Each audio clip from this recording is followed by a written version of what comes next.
And all I did was stand there. I couldn't move. I couldn't think of anything to say. I was so afraid. Hello, everyone, and welcome back to another Sci'D Geeks podcast. Today, we will talk about the latest The Last of Us episode 6, called Kin. Kin, because we meet and reunite with our kin. But first, I do have to make an introduction. Let me do the split screen, and we have young Rigo with us. Are we going with young Rigo? Young Rigo is good. Yeah. Young Rigo's good because, compared to us old farts, we need to bring some fresh perspective. So welcome to the Sci'D Geeks podcast, young Rigo. Cool. And I think it's appropriate, kin, like kind of kin, a little bit in there somehow, family, a little bit. I agree. So just so that we level the plane, right? You started watching The Last of Us without having played the game. I know that last weekend we spent probably about a good 5-6 hours playing it. Yeah. You at first you didn't want to play it, but take us through your thoughts of what you thought about the show, I guess before and after, and then maybe if it changed your perspective. Okay. To start, I thought the show was magnificent. I thought the screenplay, the actors, everybody put in their part and played their roles very well.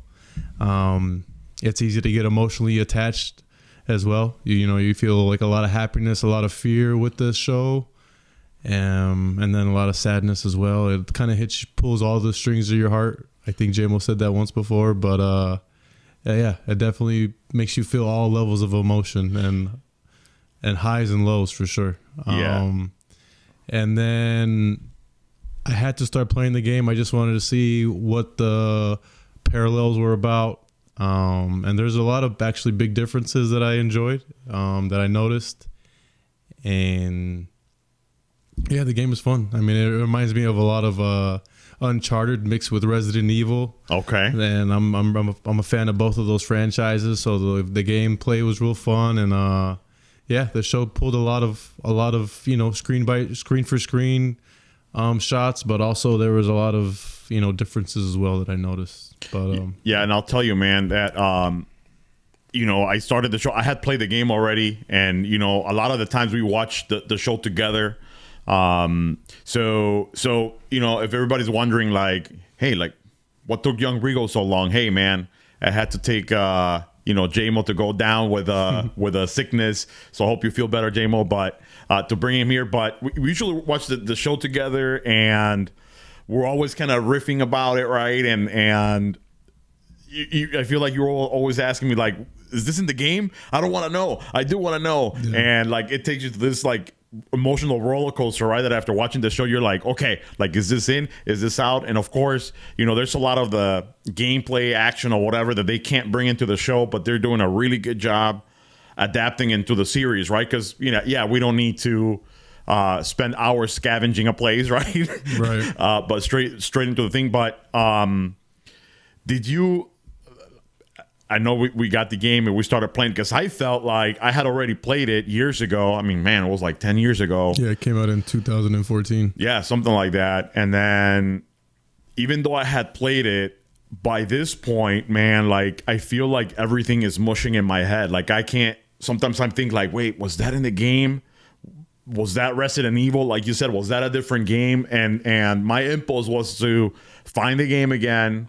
And it took me a weekend or so to find it, but I found, and I started playing it. So did you have similar feelings or after watching the show? Because I think you originally said you were not going to play it till afterwards, right? Yeah. But then, what made you jump into the action? Well, maybe jump in, and I just kind of got tired of waiting 7 days to watch the show. So, I had to get my Last of Us fix and just start playing the game. And the game, I noticed it kind of pushes through all the episodes rather quickly. You can get through episodes 1 and 2 within 30 minutes. Yeah. So that's what the show is doing really good about, stretching it out and actually drawing in the viewer and putting them into the scene as well. Yeah. Yeah, and it's crazy because so you're right. But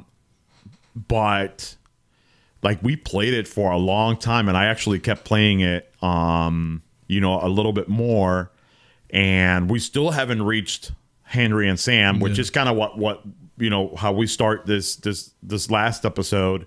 So we'll get into it, man. But yeah, I forgot it was that long. Like, I guess it's designed to be that way, a video game, right? For you to be able to play hours and hours. And I'm playing it normal, you know. I know you started a new one. Did you start it normal, or did you? I started a new one because I know you're gonna push past this show because you've already played the game already, and I want to keep it.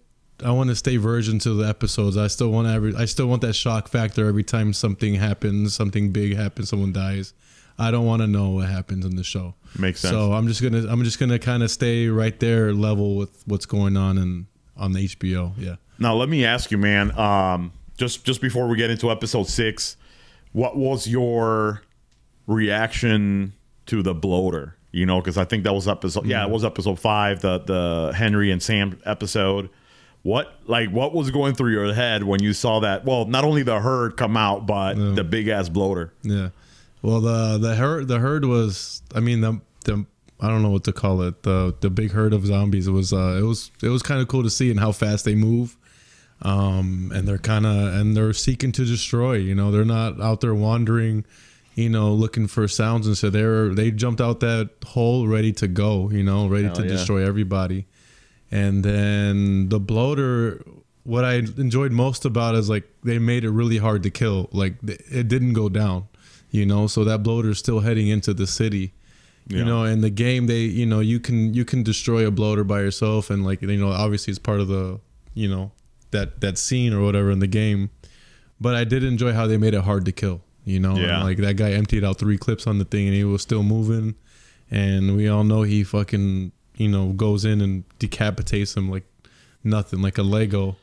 And it was pretty frightening, you know. It's what nightmares are made of. And you can imagine how long that the fungus has been in that bloater is, like, you know, 20 years or whatever, and that's what made it, that's what built it. Yeah, that's pretty nuts, man. I have to send a correction, because again, everything is just kind of mushing, and James was kind of saying, hey, like, I remember they spit acid or something, and no, they don't, but they kind of throw like some like spores at you, like some gas spores or whatever. Yeah, they like peel the pods off their body, and they'll throw them at you like grenades. Yeah, and then like you'll be kind of chilling doing your thing, and all of a sudden you see like, and you're like, oh my god, there's a dude right there. And yeah, they're definitely killable, right? If you have some good Molotov bombs or the screw nail bombs or whatever, but if you get anywhere near close that motherfucker, it's gonna get you. Yeah, it's like it's over. Like I was playing the kind of where we left off, and I got the backbone controller, and I was trying to like do the mobile thing. Man, I couldn't pass that where you're trying to pump the generator, and I was like literally like terrified, bro, because I'm like, man, like I know as soon as I pull that lever, that motherfucker's gonna show up, and it's just, man, and it was I finally did it, but man, it was difficult. So bloater, Sam, Henry, and we'll get into this episode, and they actually showed a little clip of Henry, right, kind of like pulling the gun to his head and you just know, to get the episode started, right, and unaliving himself, and then boom, we jump 3 months later. So Joel and Ellie have been traveling for 3 months, and the episode starts by them running into an older Indian couple, right, that is far away in the, you know, deep woods of Wyoming, and they're by themselves, right? Old man comes in, which, by the way, shout out to Graham Greene. He's a very popular known actor. I wasn't surprised that he was there. I was surprised that they only gave him like that little piece, right? But it was a really good piece, a really funny and comic relief piece, right? Because his wife and him are throwing jokes even though they're being held hostage. And they find out, well, they kind of tell Joel, right, that if they keep going west, just head east because they're gonna die, right? Yeah. Because they keep seeing these bodies or whatever pop up, and it's like if you cross the river, it's bad news. Which we later find out it's Thomas people, right? But what do you think about that whole interaction and the whole them living on their own, even before the pandemic, right? Yeah. I noticed how the old folks, they kind of had the old personality, even like from 20 years ago. They were still able to crack jokes and towards each other and towards the people they were holding hostage. Like they almost didn't take it seriously. Yeah. You know? And I think a lot of the people that are going through that apocalypse at that moment, they kind of lose that funny bone. They lose that sense of like, you know, let's just make the best of this moment or whatever. So I really enjoyed that scene. They were like throwing jabs at each other. Even the old guy was, you know, calling Ellie like little twerp and stuff, like really living in the moment and making the best of it, really. And because they've been there since, you know, before Joel was born. So 60, 50 years ago, they moved there. So they're almost untouched by everything that's going on, even though they can see like the dead and the undead that are like laying out there. But they're almost like they've never been a part of it, almost. Right. Yeah, that's an interesting take, and I hadn't thought about it that way because it's true. Like they're cracking jokes like nothing, right? Like life is normal for them, except for seeing a few dead bodies here and there because that's how they live of the hunt and whatever. But yeah, a pretty good comic relief with you made them soup. I'm like, well, they were hungry, or Yeah. It's like, did you shoot them? No, the gun's way over there. It's just chilling, right? Like, and there was another moment where it's just like when Joel's like point at the map and the better coincide, and he's like, "Did you tell him the truth?" And I'm like, "I guess. Are you telling me the truth?" Yeah. So they're just figuring it out each other. Yeah. They want to survive too, but they kind of just have a comical way of staying alive because they don't know what it's like to run through buildings and run over people and even kill innocent people to survive. You know, they've been surviving on their own and living off of nature pretty much.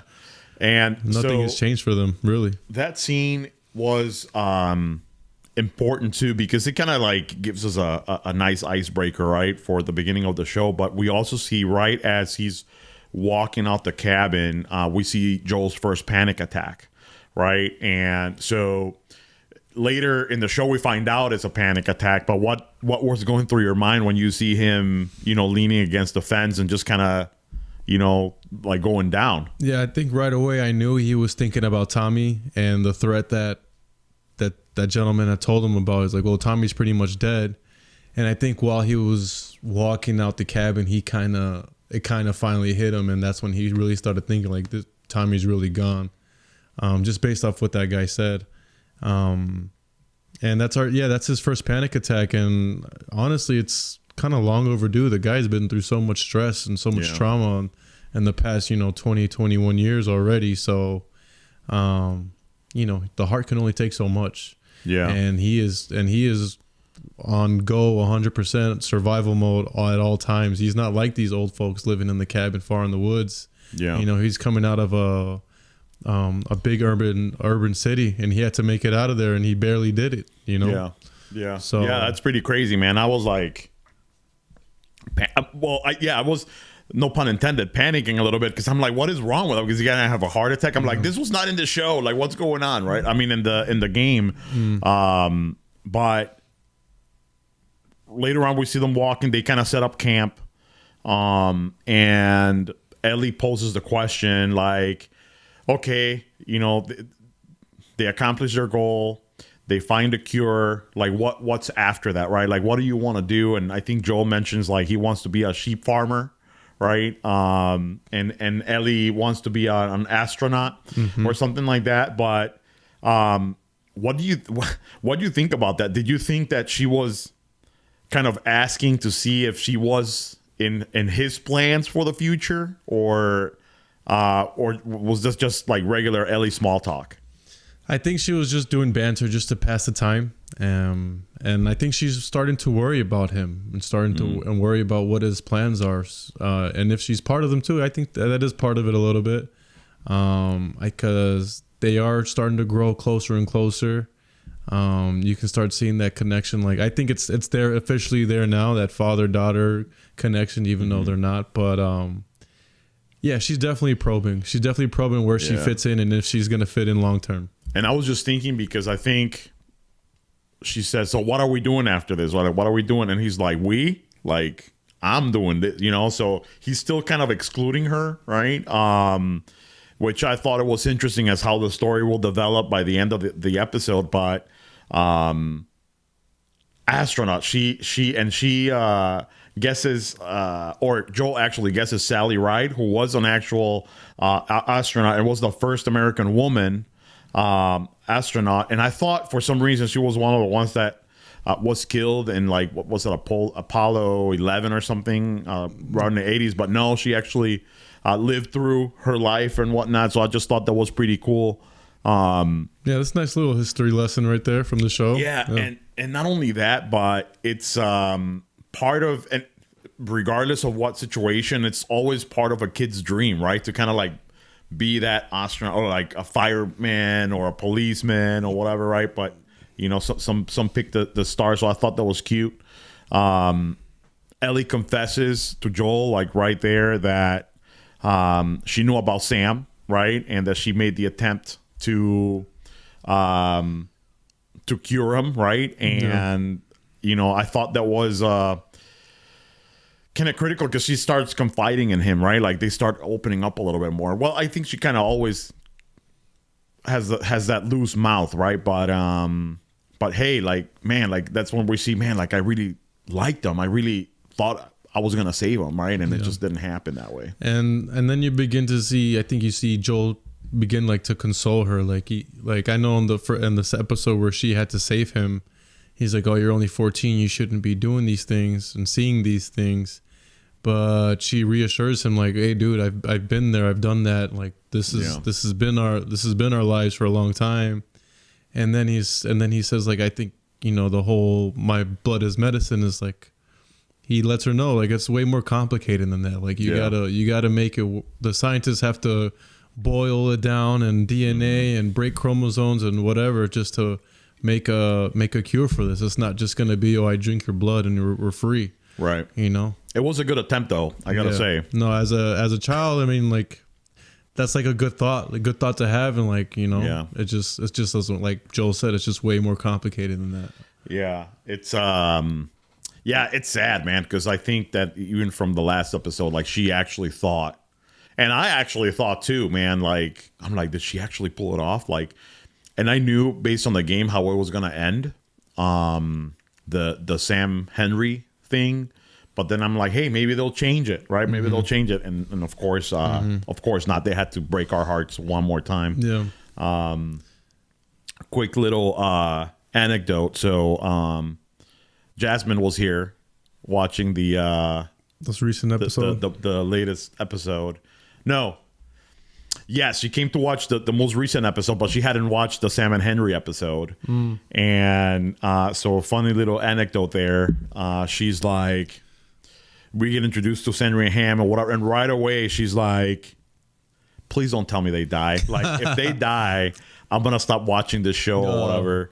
And then of course everything happened when it happened, and then I run upstairs and tell Amelia and Logan, I'm like, hey, Jasmine's downstairs bawling her eyes out. She's just finished watching episode 5, and they're like, what? You know, so I just thought it was funny, because yeah, man, it makes you, you know, like, I think us as guys are programmed to kind of hold it in a little bit more, even though, you know, it shouldn't be that way. But man, she just let the waterworks. Oh, really? Yeah. For Sam and Henry. Yeah, she's like, I quit this show. Yeah, man, like they're killing everybody. And then we get this episode, right? Yeah. Which, Jesus. But anyway, Joel kind of tells Ellie, hey, I'm gonna take watch, right? I'm gonna do both shifts, you know, and he's still trying to be that protector, that tough guy. And of course he knocks out and sees that Ellie is holding the rifle, like, I got it, you know, and he gets kind of mad. What do you think about that little interaction? I think he's got to recognize his limits. Like, he's damn near had a panic attack, or he did have a panic attack, heart damn near stopped. Like, he needs to start recognizing his limits, and I think he sees that later on in the episode. But He's got to know, like, Ellie's got to hold her own too. Like, he's got to get his rest too. Rest is like the most important thing, you know. Next to even in today's society, like diet and rest and like exercise, like those are like the pillars of surviving. Like, you have to get your rest, and you cannot be you're not going to function properly if you're just on 24/7 with your eyes open trying to survive. Like, it's a recipe for disaster. It's man. And luckily he fell asleep in a cave, and like, you know, not in like a more dangerous zone or next to like some looters or something. Like, I mean, dude, if you think about it, I mean, that's what kind of catches up to him. I think episode 4, when Ellie has to save him, right? Because remember when they slept in the woods and Ellie was like worried about infected, and she's like, oh, there's no infected here, but there's people. Yeah. And you know, he kind of goes to sleep, but he gets up right away. We see that he stays up all night. He drives like 13 more hours or whatever. He was exhausted, right? And then the 14-year-old kid or whatever 15-year-old kid gets him, right, and almost kills him. And it's like he has to recognize, like you said, like, man, like you're teaching this girl, right? Like, give her a little bit of responsibility, right? Yeah. So good call there. And I wanted to point out on the next scene, because they're still walking towards the river of death. The river of death. But just a quick thing, and I don't know if you picked up, and I'm gonna put it on monitor right now. There's a shot where they're going through the bridge or whatever, and there's camera crew. No way. Yeah, there's camera crew in like the bottom left corner of the shot. I missed it. Are you sure that's not them? No, it's a camera crew. Let me see if I can get a better angle. But that's almost like Game of Thrones with the Starbucks cup. Exactly. But look at that. Yeah, and I did the second watch. I think maybe this is a better one. That's funny.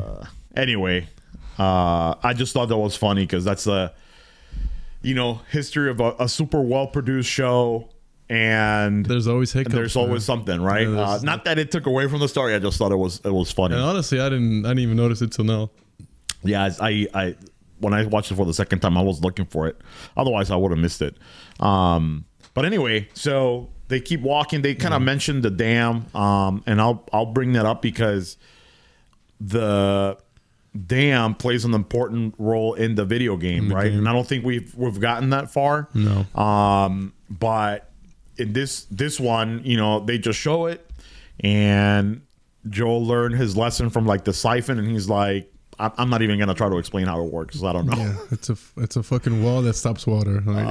But right after that is where we see the communist people kind of surround them, right? Yeah. And we have the dog scene, and we have what it looks like Joel's second panic attack, right? So walk me through that scene right there with the dog. Yeah. So these guys show up. They put our guns up, and Joel doesn't have time to react. He's still old and slow, and there's way too many of them. There's at least 15 maybe. And right away they're checking of where they're going, and what they want and who they are. And for them to make any further advancements, they're gonna use this dog, and this dog, I guess, can smell infected or smell the fungus. And Joel is freaking out because he knows his little one is immune. She has it. She's just immune, and there's really nothing he can do. I mean, there's 12 guns on him, and the dog is running up to him. Obviously, the dog checks him, and in my mind, I'm wondering if Joel's just gonna say it right there, like, "Oh, she's special" or something, like just like put it out in the air so they can give her a chance to like survive this dog attack. Yeah. And I thought this is it. Like this is how the whole world finds out. And sure enough, Ellie's like rolling over and rubbing the dog's belly and stuff. Like the dog has no problem. Yeah. So it's like she definitely passed the test. But Joel was freaking out. He didn't know what to act or what to say. That was one of those moments where they just got a lucky break because nobody knew, right? Like, obviously, we know that she shows up on the scanner, right? Mm-hmm. Like that shit is flashing red, and you would assume that if the dog can smell it, right, that the dog was gonna smell it on her, and it's checkmate right there. It's checkmate. It's either they're gonna die or they're gonna die. They're both gonna get lit up. Whether the guys are just gonna shoot him down because she's gonna test positive, and he's with her. So boom, that's a death. That's a death. Whatever. Yeah. Death sentence right there. Yeah. And you can see it in his eyes, man. It's just like, man, like this is it. Yeah. I'm gonna lose. Like I lost. And luckily they catch a break. The dog kind of gets friendly with I was gonna say Sarah, but Ellie, and then. Yeah, I thought that was when Joel was gonna reveal like her special or like her immunity. But he doesn't do that he doesn't do it till later on in the episode. But I thought that was gonna be the moment where like, okay, this is my only way to save her is to tell the truth. Yeah. And he keeps his mouth shut and everything's good. And thank goodness, right? Because if he would have said that, it's possible that then you flip another coin, right? Like because it's possible that they just shoot her right there on the spot, right? Then he just says, "Hey, I'm looking for my brother." Now, do you think at that point Maria recognized him? Like, do you think she saw like any type of similarity to Tommy, or was it till he says, "My name is," because she's like, "What's your name?" and he's like, "I'm Joel," right? And then right away we see that they take him back into the commune. Do you think she might have recognized him right away? I think she was on the same mindset of. I mean, Tommy's always mentioning him. Obviously, they had that memorial for Sarah, so she's aware that there is another one of them out there. And I think as soon as he says brother, I think it clicks her in her mind. Okay, this could be Tommy's, and they do resemble each other. Yeah, a fair amount. So yeah, I think that's what prompts her to take the lead. She rides the horse up to the front, tells the guys to put the guns down, and like, okay, you bought yourself, another minute or whatever. Oh yeah. And I think she notices right away. Nice. Yeah. I kind of had that feeling too when because they point at her, right? And of course I did recognize the character, but it kind of makes you think like, yeah, I might have recognized this guy, but let us do the dog thing still. But that was kind of cool. And then we get the big greeting between Joel and Tommy. And again, man, like this another scene that gets you in the feels, right? I personally have a brother that I love very much that is far away. And it's just one of those hugs that where you see them, there's like, and you're kind of trying to hold tears, but it's very emotional. And all I gotta say, man, is that I thought that after the first 5 episodes, man, you have, they get Sarah, they get Tess, they get Sam, they get all this, right? And I'm like, and are we Bill and Frank, right?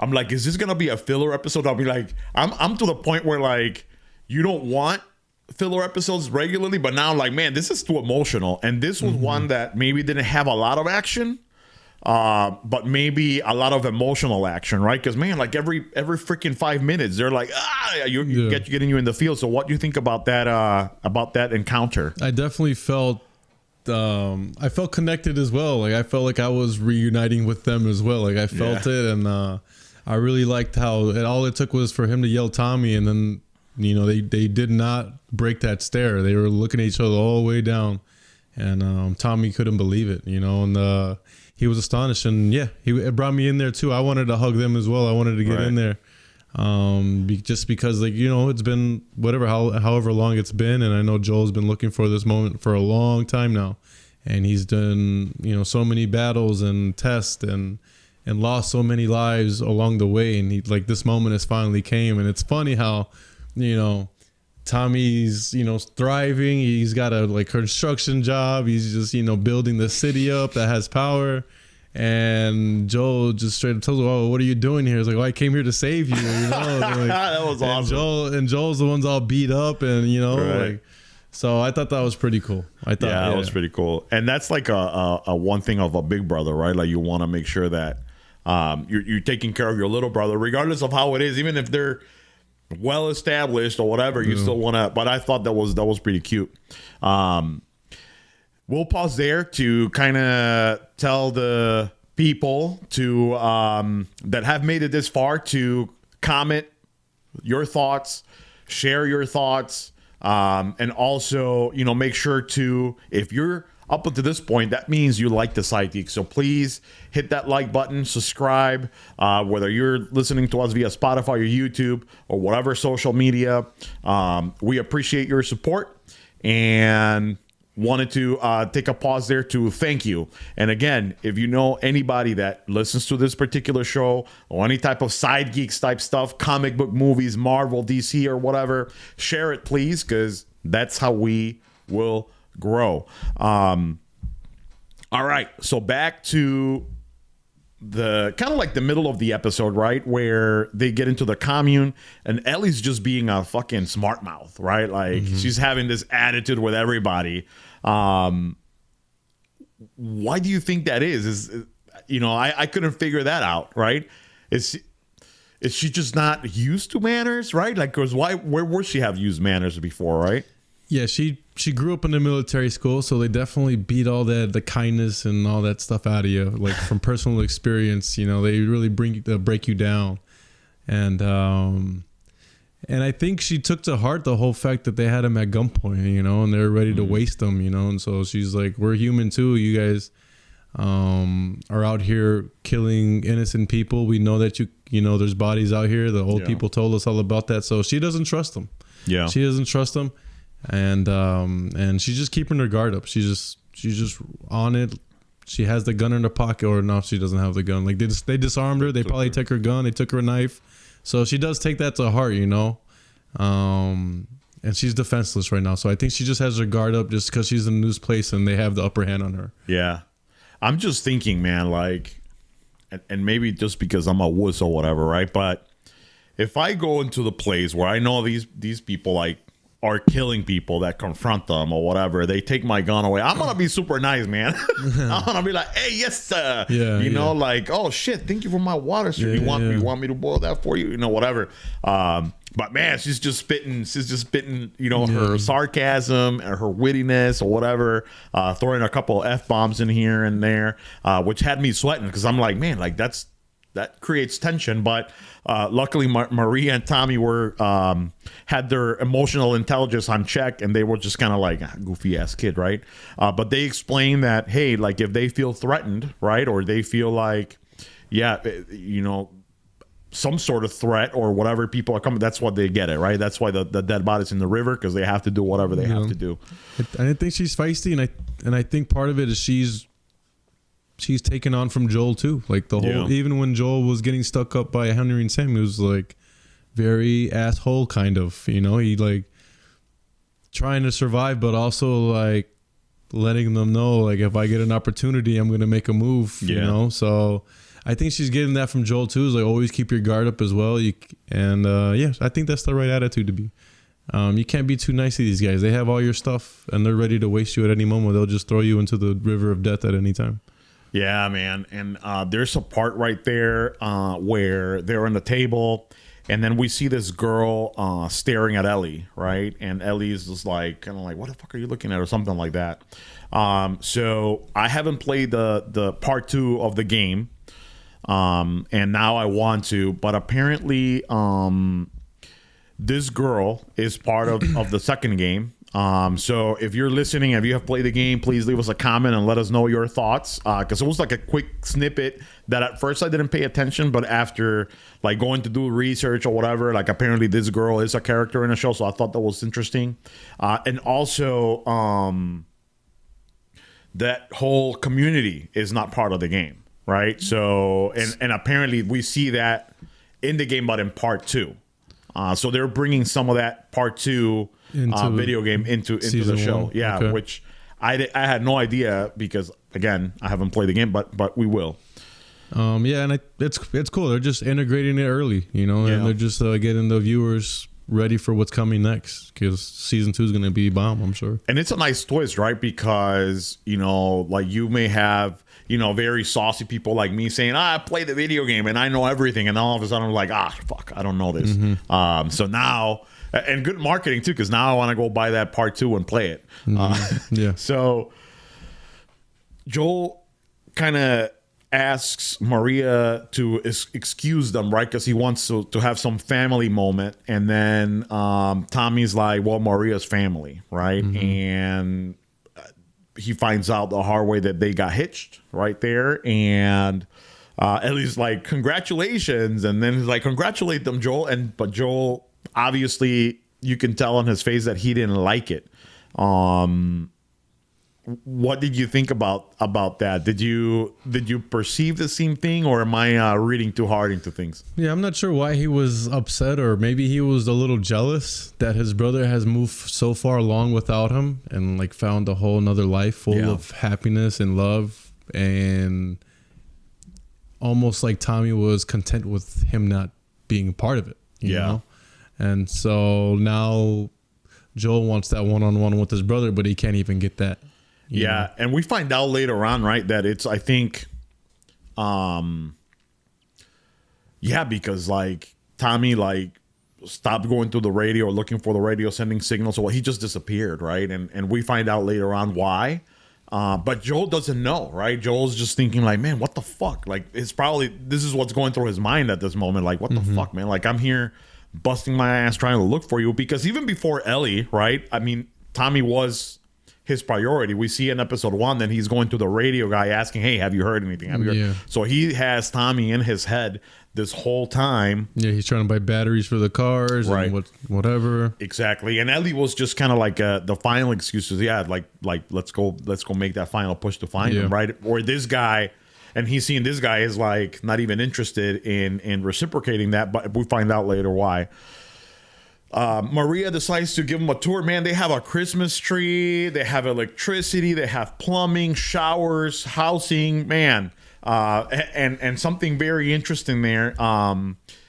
They see a flock of sheep going by, and to me that just kind of represented, hey Joel, like, you can have your dream right now. Like, if you stop your journey right now, you can have whatever you're looking for, which is just being a sheep pasture or whatever. And I think Joel saw that, and he realized like, this place is cool, but that made him think he wants to do something else. He's like, okay, I can see that my life could be here. This could be a happy life, but now I want to do something different. Like now it's like easy attainable. Now my dream is not so far out of reach. So now I think that's why he changed it up. And he kind of went the Ellie route, something that's a little bit more far-fetched, astronaut, country singer, like, we don't know how good he's singing, but it's probably not that, I don't know. We'll see, I guess. I hope we hear him sing. That'd be good. I hope we hear him sing. Another funny part right there, and I think it's funny because, Tommy and Joel are Texans, right? And they're about freedom and the First Amendment or whatever. And as they're explaining, like who's in charge or whatever, nobody's in charge, just kind of give everybody what we have, whatever. He's like, so Joel's like communism, and Tommy's like, no, like I think he hadn't thought about it, and Maria's like, yeah, communism, exactly, communism, we're a commune, right? And then Tommy's just like, oh shit, which is pretty interesting, especially in the political stage that we have been in the last few years, right, where there's like a lot of division. I just thought it was funny for these two Texan guys, right, like being comfortable in that type of situation, right? Joel and Tommy start a conversation in the bar. We see that they have booze, and apparently they've been making their own booze. Oh yeah, they're well stocked. They have everything. Dude, they had all. Man, I wanted to go there. Ice, booze, and then he kind of makes a crack of like, "Hey, man, we're racing hogs now, so once we have bacon, what else? What What else? Christmas trees, bacon. It's like it's like paradise right there, pretty much. It's like who needs the real world, right? But Tommy asks about Tess, and he lies. He straight up lies. He doesn't want to admit anything right away. I think he's still got his guard up. He's trying to figure out Tommy, and then Tommy breaks down the big news. Yeah, so he kind of tells Tommy, hey, he lies straight up, right? Like about Tess and about Ellie. He says, yeah, she's the daughter of like this big head honcho or whatever. Where are the Fireflies? And Tommy's like, oh, just south, a week south. you know, in the University of Colorado, I think it is. And I think earlier I said Wyoming, but yeah, they're in Colorado. And then, Tommy says that, you know, Maria's expecting, right? And that he's going to be a father. Joel doesn't take the news very well. Just kind of like how I perceive him not taking the news very well about him being married. And because I think he says, and I think I wrote it here. Tommy says, I think I'm going to be a good dad. And Joel said, I guess we'll find out, you know? So what do you think? Why is he not happy about Tommy being a father? What do you think? I think it comes out of a place of, you know, sibling jealousy. I think he wants his kid back. I think he misses her a lot. And he, you know, obviously Sarah was a big part of both their lives. And he lets him know, like, just because your life stopped doesn't mean mine has to as well. And I think he's just, you know, kind of jealous of the place that Tommy's at, and the fact that Tommy was pretty much okay without him being there. You know, the kid had a Theo, but like, Tommy was really cool with the Theo never being there. You know, so it was. I think Joel is still feeling the repercussions of Tommy thriving and him eating shit for the past year now. Yeah. And to add another layer of weight, you know, and I don't know if this is what Joel is thinking, you know, I can only assume, but this is going to be a mixed child, right? Like, just like Sarah too, right? Which has to get you in the feels because, and we see it like right immediately after the next scene, we see Joel starting to have probably his third panic attack, and what calms him is the sight of this woman that has her hair just like Sarah's, right? Yeah. And then you could tell that he starts thinking. I think he just starts dreaming of Sarah and a grandchild. Like, that's what he. Right. That's what. If he could have saved her, that's what he would have. You know. Yeah, which is interesting, right? Because you could tell that he was having this panic attack, and then he stares, and then it kind of calms, right? But that's why I thought about the mixed child thing, because, you know, basically Tommy is getting or about to get what was taken from him, pretty much, right? But it's not to Tommy's fault, right? Like, you have to be happy for your brother, right? Yeah. But I don't know, like a letter would have been nice, you know, like, or anything. Like, like just like a thumbs up or something, you know, just so Joel's not freaking out about finding him. Like, hey, don't look for me. Like, life is good, you know? Yeah. It's tough, man. It's tough because, you know, living in the apocalypse, and we find out later from Tommy, right, that he's just like, man, I just couldn't risk it. Then we jump into the house, right, where they're staying. Ellie's coming out of the shower. A cool thing about this show is the little subtle details that you don't find in, you know, the Night of the Living Dead or The Walking Dead or World War Z or any type of post-apocalyptic show that I remember. But it's the menstrual cup. Right. I thought that was, you know, and they've done it a couple times, right, in this show, where like things that, you know, especially us as guys don't even think about. I was very ignorant. I had no idea what that was, by the way. I'm very ignorant too, you know, but I mean, I don't think I've ever seen one, but I just knew of them, and I just thought it was interesting because that's like super old school, right? I mean, that's, you know, pre-tampons and all that stuff, and I don't know, you know, I don't want to get into the whole feminine hygiene thing. But I just thought it was a nice detail to have, because it's like, what kind of gift is this, right? A very useful one. You know, I'm so ignorant. I thought that she was giving her like one of those like, what is it? It's like birth control. You know what I mean? Oh, like a sponge or something? Yeah, like I thought it was like an internal condom or something. I'm like, Ellie's not having sex. She's 14. I'm like, God damn it, Ellie. So that's my take. So I had no idea. So another important one, right? She goes, she showers, and she sees the on top of the mantle, right? Like the Kevin and Sarah's name written in chalk. And we see that Kevin was like 3 years old. Yeah, right? he was a baby still. Yeah. Yeah, he was a baby, and then But he only died 2 days after Sarah, so it was kind of like the same timing. Yeah. But Sarah was 14, Kevin was 3. yeah, that's nuts, man. And you would think that probably, well, I mean, you don't even know how a baby would get infected, right? But man, it was just getting everybody. It was just getting everybody, and it's a very I mean, they could have been in the cereal or something. Like, who knows? Right. Like, it probably didn't even get bit. He probably just ate some fucking the formula, cereal, whatever, and then it's all over. Yeah. But while we find out that Maria was a district attorney or whatever, so and that maybe it means something for the commune, right? Because she does have like some type of legal and authoritative experience, right? Yeah, that makes sense for how her to run be the things, leader. That makes her to be a leader. She's she's been a long time putting people behind bars or claiming they're innocent. Like, I guess there's definitely something to be said about her judge character for sure. I mean, and it's so exactly what I was gonna say. Like, she's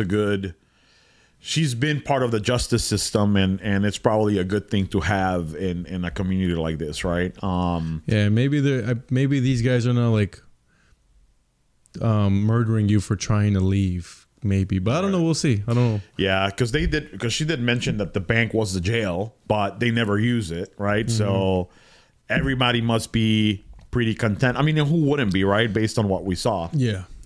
But you got a nice setup. this is where Ellie finds out about Sarah, right? And then even Maria says, I don't know if I should be telling you this. And she's like, it's okay. No, Ellie played it cool. But we also show a little concern from Maria, right? Like, hey, like, you don't know who you're with, right? And there was a line there that actually touched me, where she said something about be careful who you put your faith in, because the only people that can betray us is the people we trust, right? And that, man, like, that resonated with me, because if somebody stabs you in the back, you almost don't care if you don't care about the person, right? But if you for some reason opened up and trusted somebody or whatever, and they stab you in the back, that's when it hurts, right? So it resonated a lot, and it was trying to be protective of Ellie.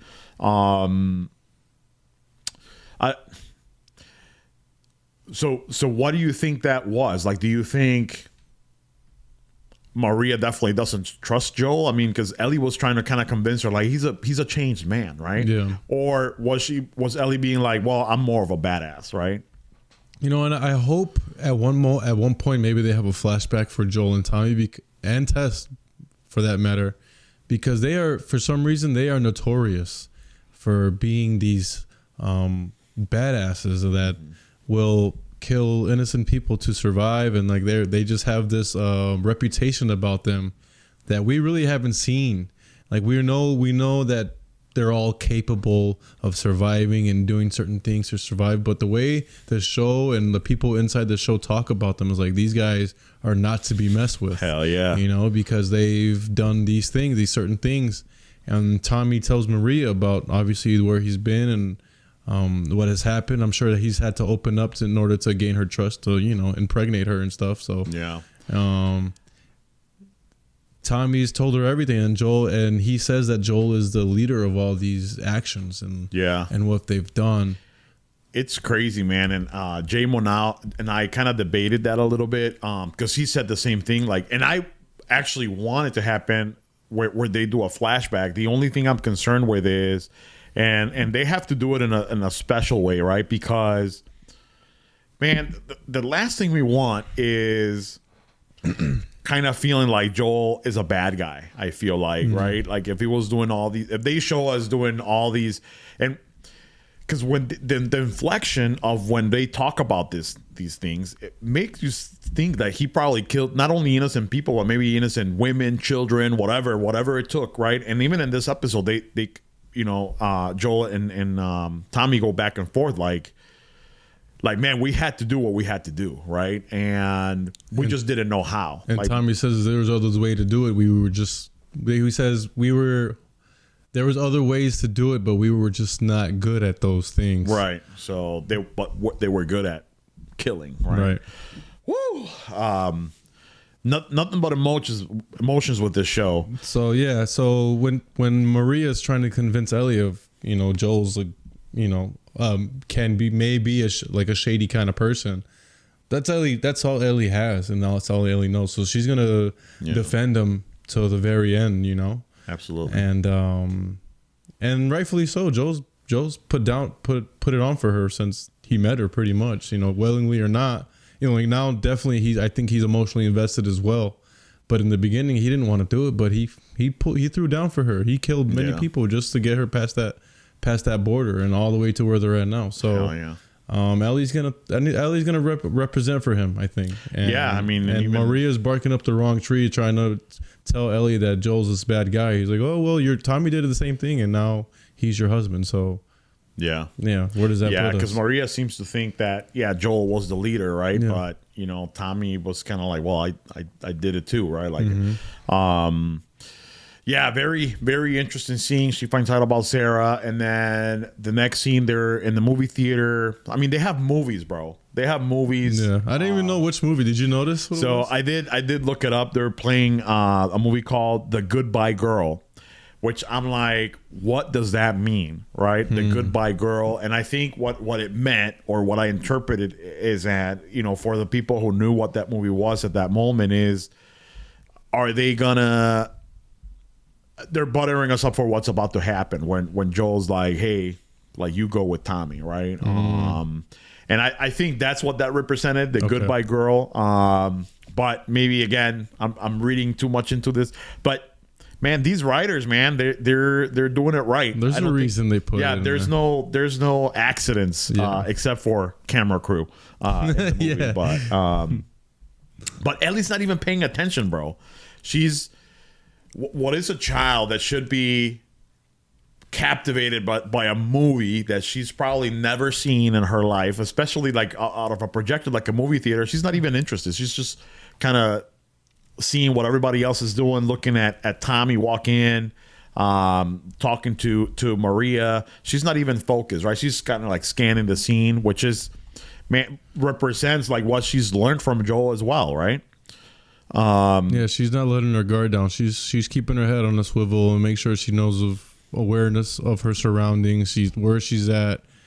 She's probably looking at the exits, like where's the nearest exit if some shit goes down. Like she's on it. She's ready to survive. She's ready to get going. I like that, man. Then, and I think that has to do with what we're about for the next scene, right? Because the next scene is very powerful. It's when Joe is trying to fix his boot. And then, you know, Tommy walks in, brings him a new set of boots, and that's when Joel kind of rips the seal, right, and talks about Ellie, and he tells Tommy that she is immune, right? And then for a moment you could see Tommy's hesitation, but also sit down and are like, all right, start from the beginning. Right. And you know, Joel spills the beans about Tess, and Tess made me swear that I should do this for her, and in the process, man, like, this girl saved my life, and pretty much like all cards are on the table for her, right? We need to make this happen, but I can't do it. I'm too weak. This is the point where we find out where the panic attacks are coming from, right? He's just panicking. He can't sleep, right? He thinks about Sarah all the time. He wakes up with that picture of losing her every day, right? And I'm like, I can't imagine what that's about. And shout out to Pedro Pascal, man, because that was acting right there, right? Like, man, he was in tears. Tommy was in tears. And he's spilling the beans, and he's kind of convincing Tommy, like, you got to do this for me, man. Like, I know you have a kid on the way, but if this works, this is the future for your kid, right? And kind of convinces him, like, you got to do this, man. I can't. Yeah. Which Tommy agrees to take her. So what did you take from that whole scene? Because it was fucking deep. I think that at that moment, like we said earlier, that's when Joel starts to realize his incapabilities. He's old, he's slow, he's half deaf, and there's already been multiple occasions where he's been given the upper hand to someone else. Like he's been at the end of the barrel already so many times, just trying to get Ellie to Colorado. And I think he's starting to realize it. His heart is stopping every once in a while, or every time he starts thinking about this. And that nightmare of Sarah just keep popping up every night. He can't sleep. He can't perform. He can't function the way he used to be. He said 5 years ago he would have destroyed that kid, but now he's just not able to be his old self, his old badass self that everyone knows him to be. And I thought it was very powerful, very powerful, very emotional, and he finally found someone to confide in because he lost Tess. That was his rock, right? And so he's been holding in all this stuff, and I think that's what's causing these panic attacks too. So maybe we'll see Joel ease up on those panic attacks just because he's been able to let off a little steam, and he found part of what was given, like Tommy, so yeah. And it's crazy because I think that he's already bought into protecting Ellie like it's his own, right? And he doesn't want to fail, right? Because he kind of mentions, man, I'm failing and I just don't want to fail her, because he's like, if I take her, she's gonna die for sure. Which makes me think, man, and I know that the story has to progress, right? But like, just stay there and let me get your thoughts about that, right? Like, if you're in that situation, right? If you're so worried about this girl, why not just stay? Or do you really feel like I'm gonna go save the world? I mean, is it the world? And I guess the way I should phrase it is, should I risk her life and my life to go save the rest of the world, or should we just live a happy life here? I think the right answer is to save the world. If you have the potential cure, and if you can make this world a better place, do it. But on the other hand, I do feel like they could have taken a beat, maybe a week or two. Enjoy the goods of what's there. Maybe, get some rest, get some strength, even do a couple supply runs, learn the area, learn how to get there, learn what's good, what's the best route to take. Like, I think they just I know they're in a hurry, but I think they could have planned it out a little better. Right. Instead of just like, oh, we're going to wake up in the morning and we're going to head out. It's like they could have built up a nice little team.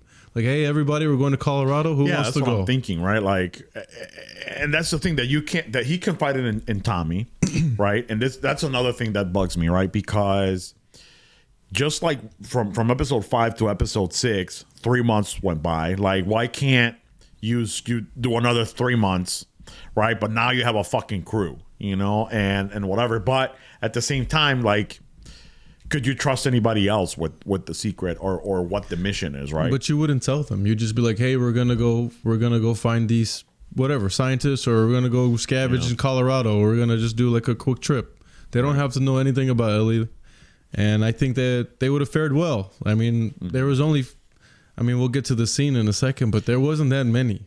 Yeah. And if they had a team of 12 or even a team of 5, or even Tommy and Joel, right? Like, both of them. Like, if Tommy was gonna go anyway, he was ready to go. Yeah. Like, why not both? But whatever. But a big part, I think, a big thing that I noticed is they could have just taken a beat, take a week or two, build up their strength, get some good food, good rest, some some bacon. Celebrate Christmas.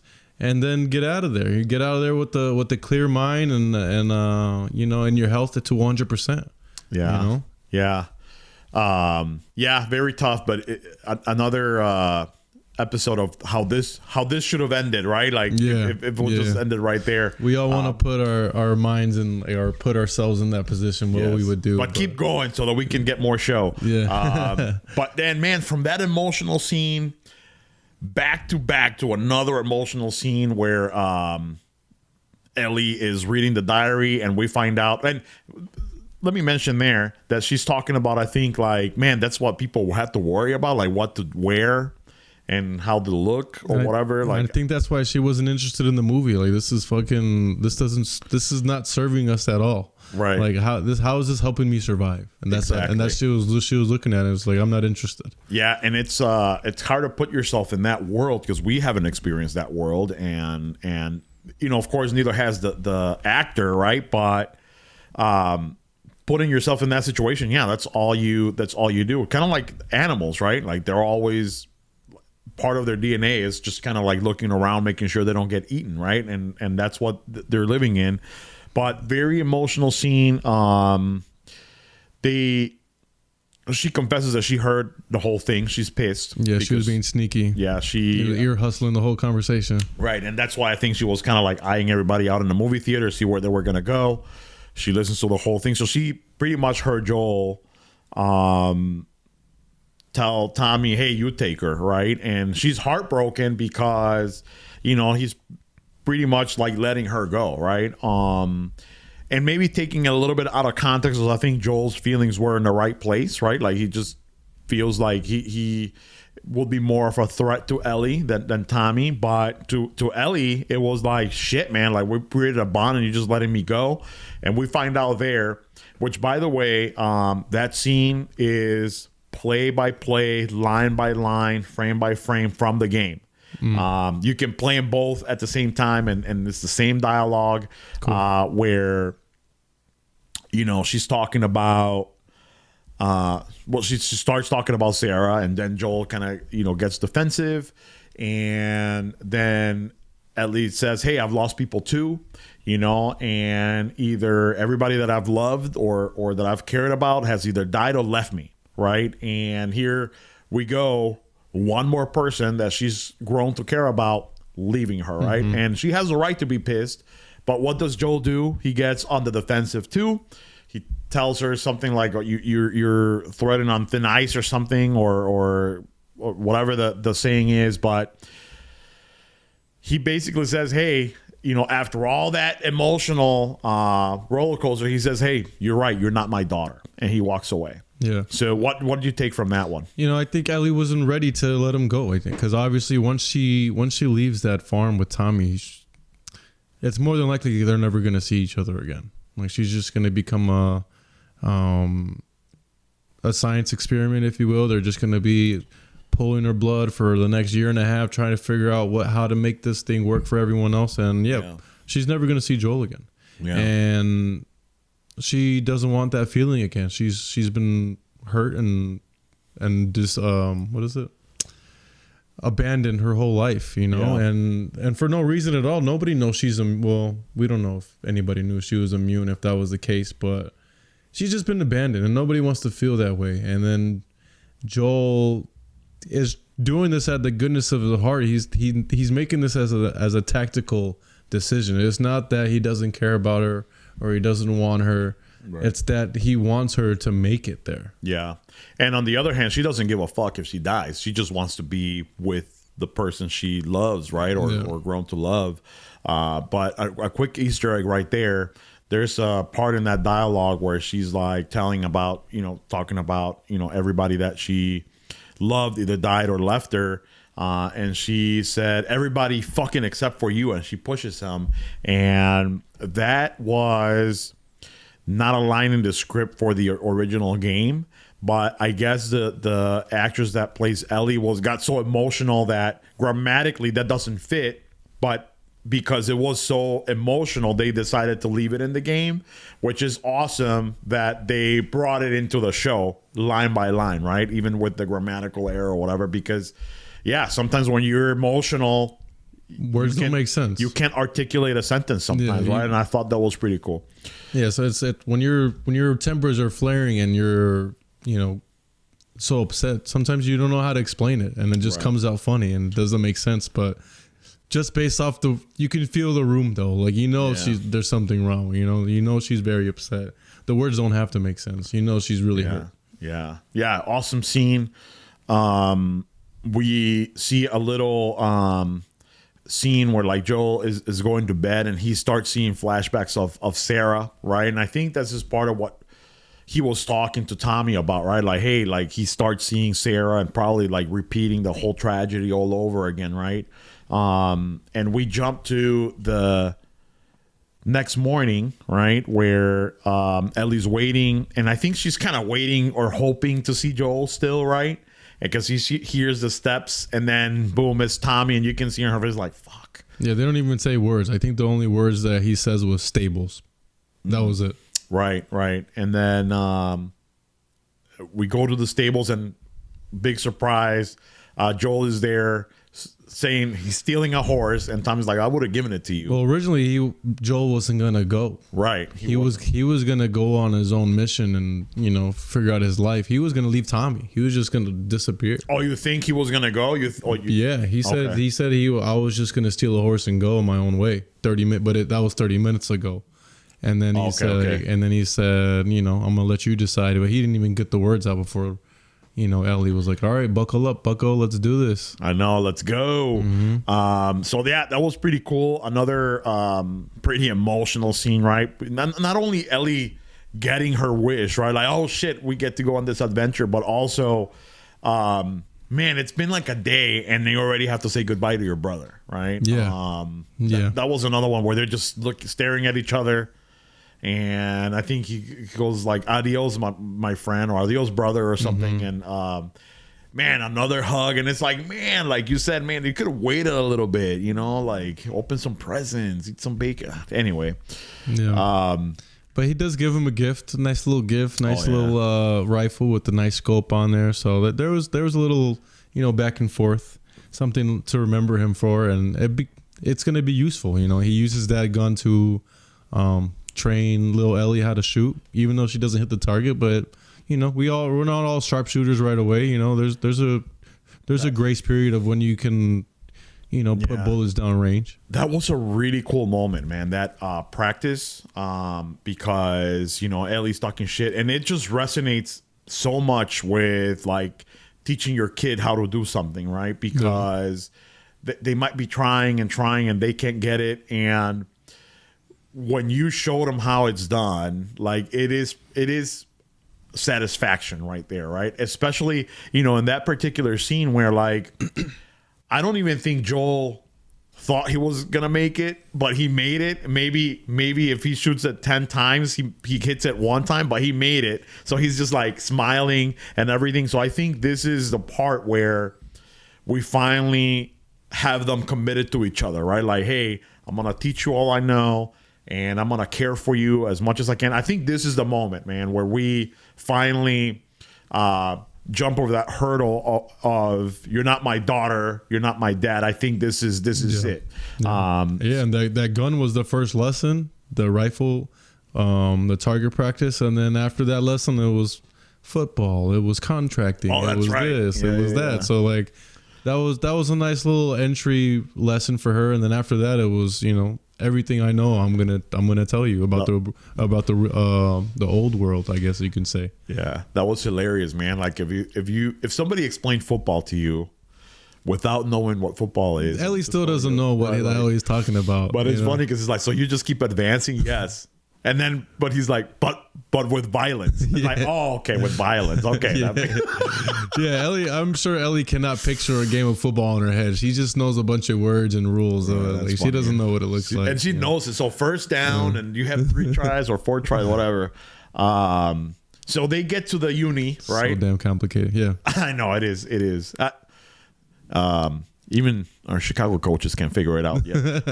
But anyway, so they get to university on horseback after 5 days on the road. Everything's been calm. Nothing, nothing what Tommy said, and with trouble or whatever. They get to the Firefly camp and there's nothing. They're gone. They discover that they have left. Replaced by monkeys. That's the first time they see Ellie sees monkeys, and Joel was pretty cool about it too. Like, I would have been like, oh shit. Like, what the hell are these monkeys doing here? It's Colorado, like. Right. Some baboons and shit. Yeah, that kind of threw me off a little bit. It's like, did they escape from a zoo, or are these the monkeys from like the lab that they just forgot about them? Like, what happened? Yeah, I mean, and you think, and I don't know what the lifespan of a monkey is, but if it's been 20 years or whatever, or did they bring them there? I don't know. Maybe we they don't know, just right? Like, maybe they just started flourishing and they migrated to like a safe place. I it's don't know. possible, but Anyway. you know, like I get, Ellie, you've never seen a monkey, but like in the real world, how often do you see a monkey, especially in the United States? Never, unless you go to the zoo. never. And Joel was just kind of like, oh, whatever. And these were like baboons. These motherfuckers are mean and angry, you know, whatever. But obviously, I honestly thought in that scene where they walk into the room and the monkeys just kind of exit the window, I thought they were gonna be freaking infected monkeys or something. You know, I'm like, that would have been interesting, but I guess that would have been a little bit too much of Resident Evil Sure. for the show. Sure.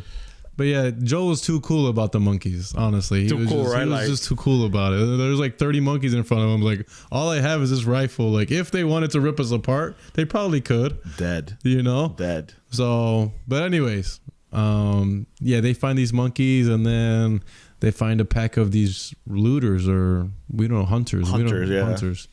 And again, putting myself in their shoes, I would have just started letting loose from the top of the windows. Like, I have the vantage point. I could probably take out 2 before they figure out where the gunfire is coming from. Yeah. You know? You talked to me about a little strategy with the horse. So talk about that, because those are the little things about shows that you're like, man, I could have done this better. Yeah, maybe this wouldn't have worked, but in my mind, I feel like they could have set up camp right outside the university, just because you don't know where you're going to run into, you know. You could run into a bunch of infected, you could run into a bunch of hunters, or, you know, exactly what you're looking for, fireflies, you know. But my strategy that I thought was leaving the horse just outside and just like sneaking your way in, just how you kind of sneaked out of the quarantine zone. Find a way in, scope the scene, see what it's like, and this way you're a lot more stealth mode. You know, you know exactly where your exit is. You know where the horse is at. But leaving the horse where they did, they knew they had to go get it, because right then and there the hunters would know, okay, somebody's here. Yeah. You know, if they had left that horse outside of the territory, they could have just waited it out in a room, or maybe even set up traps for them to come and walk in on bullets, you know. So, and there wasn't that many of them. There was only 4. And they didn't have guns. Yeah, and all they had was melee weapons. So the one cool thing though is the choking, right? Where he gets the first hunter, and he chokes him just like in the game. yeah, I think that's the first one we see that's like just like the game, push triangle, push square, you know. Yeah. That was pretty cool to see. And then another thing, man, another observation is like, what's up with these fireflies? They're supposed to be this like super crazy good organized group that is fighting Fedra or whatever, and they have multiple camps in different states or whatever. But like, so far, man, I think they're over too. Like, whenever they met them where Tess got bit or whatever, gone. Here, gone. Like, who the fuck? Like, what are they? Are they running, or are they getting? They must just be recruiting the wrong people. I don't know. Like, some Like, what is people going that on? don't. They must be recruiting those star troopers or something that can't shoot. And this is where we're taking Ellie. This is what you know, like. And then, we forgot to mention Salt Lake City is the place to go now. That's where they're headed. That's where all the arrows are pointing. Salt Lake City, yeah. With the little altercation, Joel gets injured. He gets stabbed by the bottom piece of the bat. Yeah. Which again, that's another thing out of the game too. They finally brought in like the baseball bat or the construction, the 2x4. They finally broke the thing, because once you use it a couple of times, boom, it breaks. So that was kind of cool to see too. Yeah. In the game though, Joel gets injured, but it doesn't happen that way. I won't spoil it for you, so you know what happens. But he gets injured, but not that way. Okay. So I thought it was pretty interesting, and maybe for the show they probably wouldn't have been able to do the same thing, but they escape.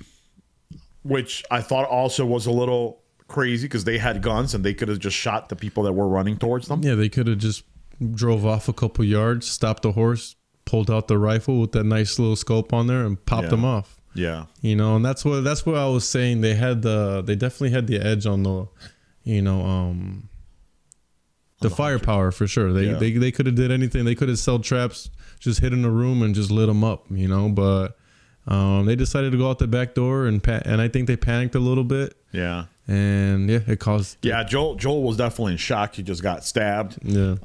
But they get on the horse. They barely make it. And then, you know, somewhere down the line, we see that Joel just passes out. Ellie starts panicking. He's not responding, and that's how the show ends. What do you think is coming up next? Well, for Joel and Ellie, it's hard to tell, man. I mean, the dude was bleeding out, and he got stabbed in the gut. So there's a lot of like good vital organs there. So who knows if he's gonna pull through? And if it was deep. Yeah, he was bleeding out. You know, his shirt was soaked. I'm hoping somehow he just flops back onto the horse and Ellie rides him to safety. But that's a tall task. He's a big dude. She's a little girl. Yeah. You know, I'm not ready to see the end of Joel. You know, and I haven't played the game as far. I know something bad happens. People try to spoil it for me. I'm not ready to see it. I want him to see at least the start of season 2.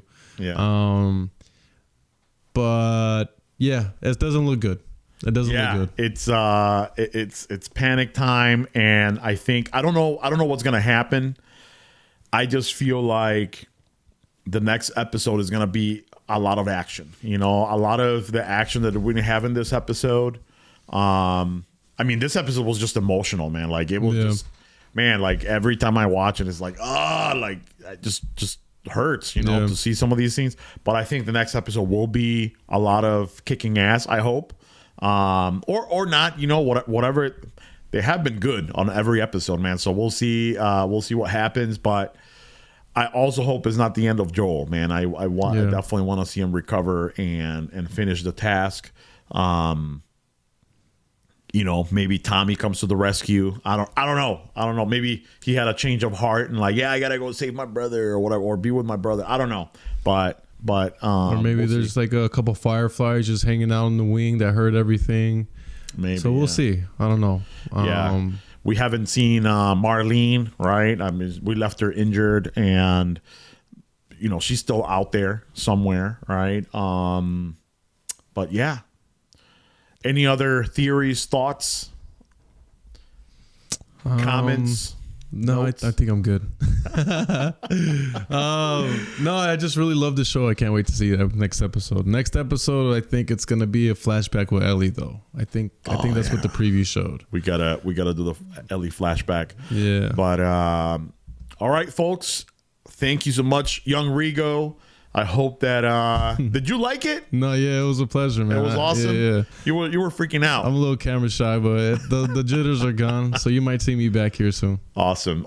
Thank you, Enrico. And again, to all our listeners, thank you for staying this long. If you stay this long, you better subscribe. I mean, I'm just telling you that right now. We're out there on Spotify, Apple Podcasts. Usually that's where we keep the longer shows, right? People sometimes say, man, it's so long, but I think people are not used to podcasting, or some people, right? Like, hey, play it while you're getting ready for going to work or while you're commuting. You know, that's how I do it. Keeps you a little bit entertained. But again, thank you all. Thank you for sharing. Thank you for liking. Make sure you comment if you like it, or if you have any theories or any Easter eggs that we missed, please let us know. And with that said, Young Rigo, thank you very much, and we'll see you next time. Of course, man. Next time. Last of Us. Go watch it.